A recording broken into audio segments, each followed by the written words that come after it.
Assalamualaikum warahmatullahi wabarakatuh guys. Ketemu lagi dengan saya di Cuka Minyak Official.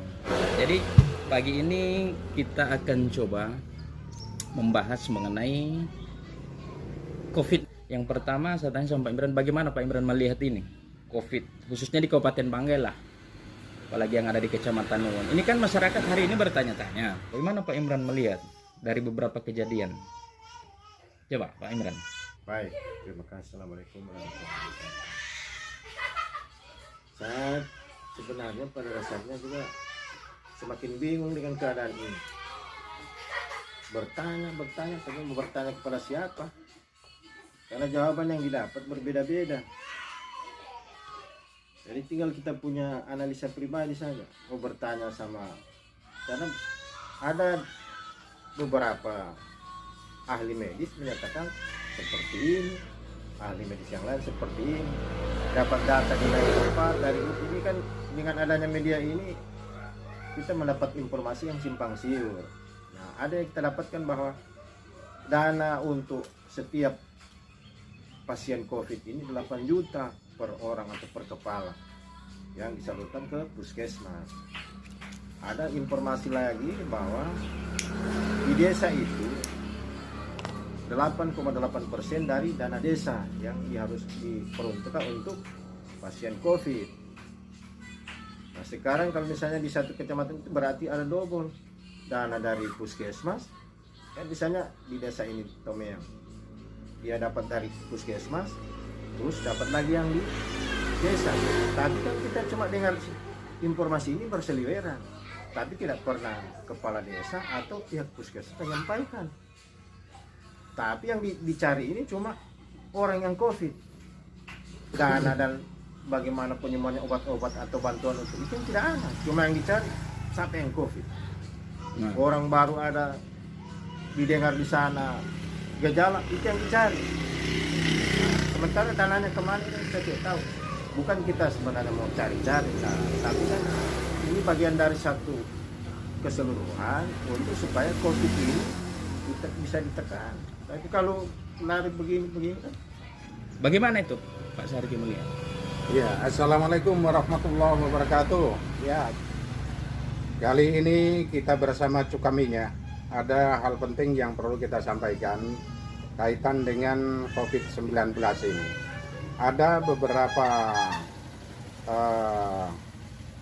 oknum yang saat ini dalam kesehatan dinyatakan positif COVID, yaitu dari ASN, yang sebenarnya kalau menurut saya pribadi yang istilahnya dangkal dengan ilmu kesehatan, harusnya sebelum melakukan vaksin ini harus dilakukan pemeriksaan apakah yang bersangkutan itu memiliki riwayat penyakit ataukah bagaimana.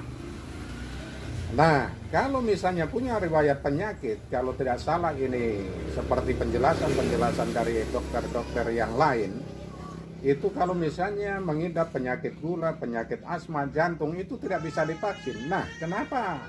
Ini yang menjadi pertanyaan saya juga, harus dipaksakan untuk divaksin.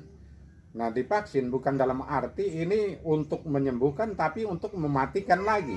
Yang selanjutnya, ini perlu dipahami juga oleh masyarakat kecil, agar kiranya menghadapi musibah ini kita harus dengan tenang. Bukan karena COVID yang mematikan kita, tapi ajal yang mematikan kita. Sehingganya dalam hal ini masyarakat tidak perlu panik, tetap melaksanakan aktivitas. Alhamdulillah saya juga ini beberapa bulan yang lalu juga kena, cuma karena saya juga istilahnya menerapkan ini pengobatan mandiri. Alhamdulillah sampai saat ini juga saya masih dalam keadaan sehat walafiat. Toh kalau misalnya pada waktu itu saya meninggal, maka ajalah yang menjemput saya, bukan karena COVID corona. Iya, barangkali seperti itu.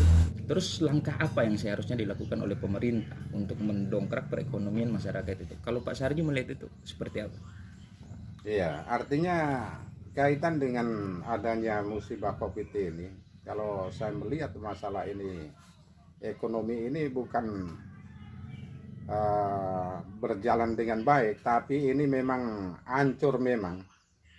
Iya, menurun drastis masalah ekonomi ini, baik dari petani, nelayan. Ini memang benar-benar dirasakan oleh masyarakat. Nah, bagaimanakah tindakan pemerintah untuk mengatasi ini? Yang sampai hari ini ya paling-paling kan diberikan bantuan saja lewat PKH, lewat BLT, BST dan sebagainya. Tapi ini kan tidak menjamin juga kepada masyarakat untuk meningkatkan ekonominya.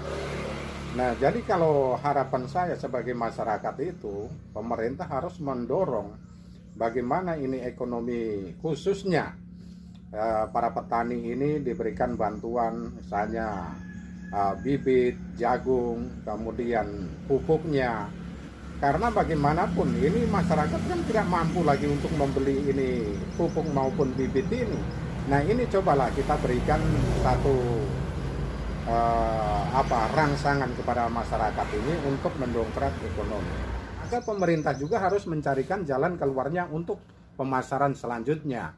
Jangan cuma mentok saja di situ. Iya. Masyarakat juga tidak bisa bergerak banyak juga.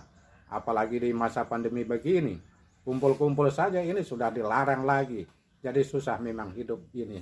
Di Karena COVID ini era 2021 ini. Susah. Ini betul-betul musibah, Iya, ini ujian iya. ya. Ujian luar biasa. Jadi memang langkah konkretnya seperti itu ya. Kalau saya Nah, begini. bagaimana Pak Imran? Saya punya saran kalau saya begini, karena ini kan sudah berlangsung 2 tahun. Pemerintah juga saya lihat sudah luar biasa, tapi toh juga ekonomi bukannya bangkit tapi malah semakin, khususnya di kita ini nuhon, karena istri saya juga pelaku usaha, kasihan bukan. Betul. Jadi walaupun sebenarnya dibantu seperti yang Mbak bilang, minta maaf ini bukan baku bantah, tapi kalau menurut saya pernah baca di satu media bahwa ada beberapa negara yang sudah menerapkan, dan ini saya ingat betul Pak Jokowi punya pidato bahwa kita akan berdamai dengan corona. Nah, menurut saya ini penyakit ini kan tidak akan pernah habis. Sepanjang zaman ini penyakit tetap ada. Maka kita anggap biasa-biasa saja. Pemerintah siapkan saja obat, kemudian tak usah dikejar-kejar dengan ketakutan kita. Tinggal diberikan sosialisasi kepada masyarakat. Ini kalau ketakutan terus, masyarakat jadi biar mau pergi kemana-mana ketakutan. Jadi biar dibantu juga. Tetapi ekonomi ini tersendat, tapi kembalilah seperti semula. Sedia kala pasar dibuka, sekolah dibuka, semua aktivitas seperti biasa, tapi dengan protap itu di samping juga dibantu. Kalau tetap ini dibantu, tapi di mana-mana media menampilkan berita-berita yang menakutkan, orang takut. Sekolah tidak buka, pasar juga ketakutan, masjid juga, apalagi sampai rumah ibadah. Ini biar bagaimana tidak bisa jalan nih, karena namanya ekonomi ini tetap sosial ini harus berjalan. Ketemu namanya ekonomi kan pasti ketemu. Bagaimana bisa ekonomi menjadi kalau kita berkebun bisa ada jagung, tapi mau pergi jual bagaimana? Kan makanya ini kalau menurut saya ikut seperti beberapa negara, Singapura itu kan dia sudah hidup berdamai dengan penyakit dari dulu juga. Kayak dulu flu dulu ini kan pandemi, tapi sekarang kan sudah jadi penyakit biasa. Kalau begini terus sampai 5 tahun luar biasa, triliun. Jadi ini bantuan tetap. Saya sependapat juga apa yang Bapak sampaikan ini kuncinya tinggal pemerintah pusat. Maukah, ya toh, beranikah untuk mendamaikan ini masalah virus ini? Seperti contohnya yang tadi Bapak sampaikan itu Singapura sudah damai dengan corona. Maka Indonesia juga harus punya keberanian. Toh juga kalau misalnya yang kemarin-kemarin sebelum ada pandemi juga ada juga orang meninggal. Dari Sabang sampai Merauke ini kalau di hanya datanya tidak dirilis seperti pasien COVID. Datanya tidak dirilis seperti ini COVID ini. Sehingganya COVID ini memang nyata, data dari Sabang sampai Merauke perharinya sekian ratus orang. Karena dirilis. Karena dirilis. Jadi tidak ada data pembanding ini. Jadi kuncinya tinggal pemerintah pusat bagaimana. Kan kita ini mengikuti dari pemerintah pusat. Kalau Pak Jokowi bilang itu sudah kita akan damai, insya Allah ini sebagaimana ini yang kita harapkan masalah ekonomi ke depannya ini akan membaik. Tapi kalau tidak berani, maka apa yang Bapak sampaikan 5 tahun ke depan tinggal tunggu saja seperti apa rakyat kita ini. Nah sekarang ini pertanyaan berikutnya. kebetulan bapak berdua ini kan profesinya guru, pengajar lah. Ini kurang lebih sudah berapa?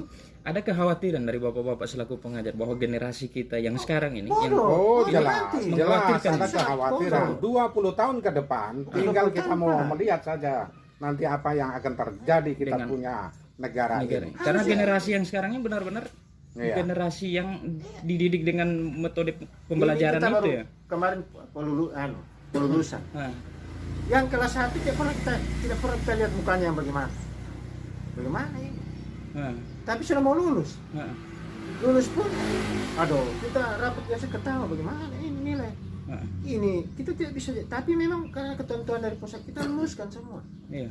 Tapi kita tidak bisa Maksudnya kualitasnya ya. Kualitasnya. jauh sekali.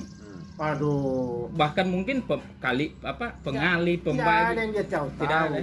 Nah ini Bar, ini ditambah lagi kenapa saya bilang ini parah betul. Hmm, Kalau misalnya barangkali ini COVID cuma dia pilih SMP, hmm, berarti yang SD ada tatap muka langsung. Tapi ini kan semua tidak boleh sekolah, hmm. tidak boleh tatap muka langsung. Mulai dari PAUD, SD, SMP, SMA, bahkan sampai perguruan tinggi. Hmm. Nah bayangkan anak yang baru masuk SD, yang baru mau diajar A, B, C, D, dan baru membaca. Bagaimana jadi nantinya 20 tahun seperti Bapak bilang? Bu, aduh, biar orang datang mungkin nanti anak-anak jadi bodoh. Bahkan yang jadi lebih, kalau cuma bodoh barangkali yang ditakuti, kan ini kita punya bangsa Indonesia kita ini kelebihan kita. Selain kita mengajar ilmu pengetahuan, tapi ketika tatap muka langsung, kita juga mengajar dia punya akhlak, Ya, dia punya karakternya. moral. Karakter ya. Tapi kalau dengan dari begini, apa yang bisa kita ajar? Tidak bisa. Yakin saya. Nah, ini sebenarnya para Bapak Presiden Nadiem Makarim, tolong ini. Ya. Saya ini guru di SD di pojok sana. Saya punya nama Imran Utara. Tolong ini dipikirkan. Dari biar Bapak kasih bantuan pulsa. dan Jadi tidak semua benar ini. Begini, artinya tidak benar kalau belajar ini lewat daring maupun luring ini anak-anak kan pintar. Saya tidak yakin itu. Iya, saya ini guru SD. Jadi kalau dikatakan belajar lewat daring itu istilahnya bagus, berhasil. Ya, No. jadi semoga saja video kita ini disaksikan oleh seluruh masyarakat Indonesia bahkan dunia. Ya syukur-syukur Pak Presiden, Pak Joko Widodo, Bapak Menteri, Pak Nadiem Makarim dan pihak-pihak para pemangku kepentingan di negeri ini menonton video kita ini dan bisa ya sekedar saran masukan walaupun ini sebenarnya suara yang lahir dari desa, dari orang-orang kecil Dan seperti tidak kami. semua desa ada signal yang Iya. bisa dijangkau oleh signal. Iya, Dan dari- tidak semua anak-anak punya HP Android. Nah, Masyarakat pinggiran ini. ya, jadi ini suara dari salah satu wilayah di Indonesia. Di Kalau mungkin saya Kabupaten potong, Bangka. ini supaya unek-unek saya. Mungkin kalau di Jakarta iya sih, karena yang terbiasa. Tapi kan Jakarta berapa persen dari Republik Indonesia? Iya. Anak didik ini, bangsa ini bukan ada yang di Papua, di Kalimantan, yang di Betul. sudut-sudut ini. Apalagi yang baru pegang HP, Pak.